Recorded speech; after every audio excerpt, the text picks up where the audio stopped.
হোক না এটা গরমকাল, যদি খেতে ইচ্ছা হয় কমলা লেবুর জুস দিয়ে বানানো কেক, নিশ্চয়ই খেতে পারি সেই কেক। তাই তো কেনা কমলা লেবুর জুস দিয়ে বানিয়ে ফেললাম এই ড্রাই ফ্রুট কেক। সত্যি খুব সুন্দর হয়েছে এই কেকটা, আপনারাই দেখুন কি সুন্দর হয়েছে এই কেকটা।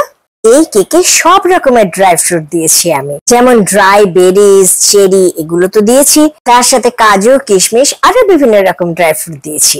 আর খেতে কেমন হয়েছে? সত্যি বলছি দারুণ।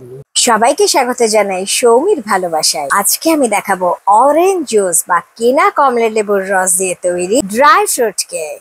আসুন তাহলে শুরু করি আজকের রেসিপি। এই কেকটা বানানোর জন্য প্রথমেই আমি কেক মোল্ডটাকে গ্রিস করছি। এখানে আমি কেক মোল্ডটাকে গ্রিস করে নিচ্ছি একটা নিউট্রাল ফ্লেভার কুকিং অয়েল দিয়ে, যাতে কোনো রং নেই, গন্ধ নেই এরকম। তারপর একটা বাটার পেপার বসিয়ে দিলাম কেক মোল্ডে। এখানে 300 গ্রাম মতো মিক্সড ড্রাই ফ্রুট নিয়ে নিলাম। এখানে বিভিন্ন রকমের ড্রাই ফ্রুট আছে, আর এর মধ্যে 1 কাপ আর 1 কাপের 4 ভাগের 1 ভাগ অরেঞ্জ জুস আমি নিয়ে নিলাম। এটা রেডিমেড অরেঞ্জ জুস। এবার 1 মুঠো মতো শুকনো খেজুর বা ড্রাই ডেট মিশিয়ে নিলাম, আমার কাছে ছিল তাই দিলাম, এটা না দিলেও হয়। এবার 5 থেকে 6 ঘন্টা ঢাকা দিয়ে রাখলাম অরেঞ্জ জুসে এটা ভেজার জন্য। আর এদিকে আলাদা একটা বাটিতে আমি 220 গ্রাম আনসল্টেড বাটার নিলাম। এবার এতে 250 গ্রাম ব্রাউন সুগার দিলাম।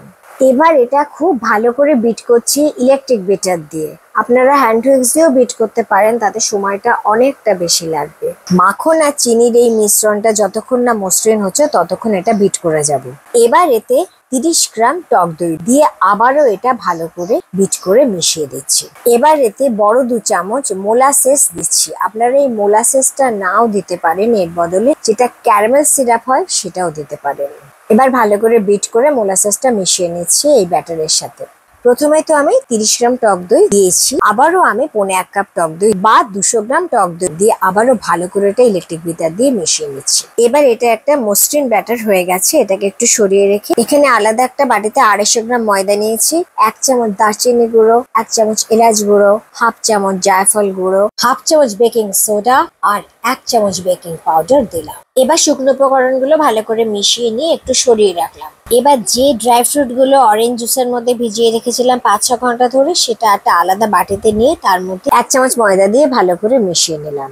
এবার এই বাটিটাকে একটু সরিয়ে রাখলাম। এবার এই কেক ব্যাটারের মধ্যে শুকনো উপকরণের মিশ্রণটা ছাঁকনির ভেতর দিয়ে এরকম ভাবে 3 থেকে 4 বারে দেবেন আর স্প্যাচুলা দিয়ে মেশাতে থাকবেন।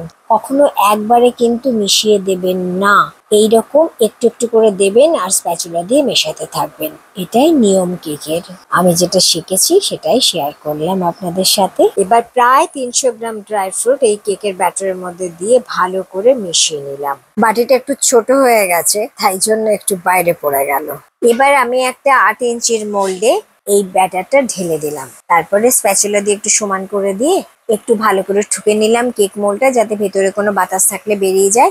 এর উপরে ওই টুটি ফুটি গুলো একটু ছড়িয়ে দিলাম, যেটুকু টুটি ফুটি বাঁচিয়ে রেখেছিলাম, আর কিছুটা ভাঙা কাজু দিয়ে দিলাম এর উপরে। এবার মাইক্রোওয়েভের কনভেকশন মোডে এটাকে বেক করব, তার জন্য 150 ডিগ্রিতে এটাকে প্রিহিট করে এর মধ্যে আমি যা করে একটা লোরাক বসিয়ে লোরাকের উপর কেক মোল্ডটা বসিয়ে দিলাম 50 মিনিটের জন্য বেক হওয়ার জন্য।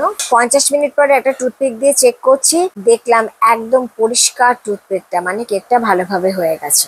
তবে কেকটা এখন খুব গরম বলে একটা সুতির কাপড় দিয়ে এটা ঢেকে দিলাম। এবার 3 থেকে 4 ঘন্টা পরে কেকটা যখন নিজে নিজেই ঠান্ডা হয়ে গেছে, রুম টেম্পারেচারে এসে গেছে, তখন এটাকে আমি এভাবে ডিমোল্ড করছি, মানে এই মোল্ডটা থেকে বার করছি।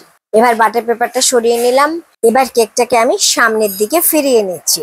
এই হচ্ছে আজকে আমার কেনা কমলা লেবুর জুস দিয়ে তৈরি ড্রাই ফ্রুট কেক। ভিডিওটা ভালো লাগলে চ্যানেলটা সাবস্ক্রাইব করার অনুরোধ রইল। খুব খুব ভালো থাকুন, ধন্যবাদ।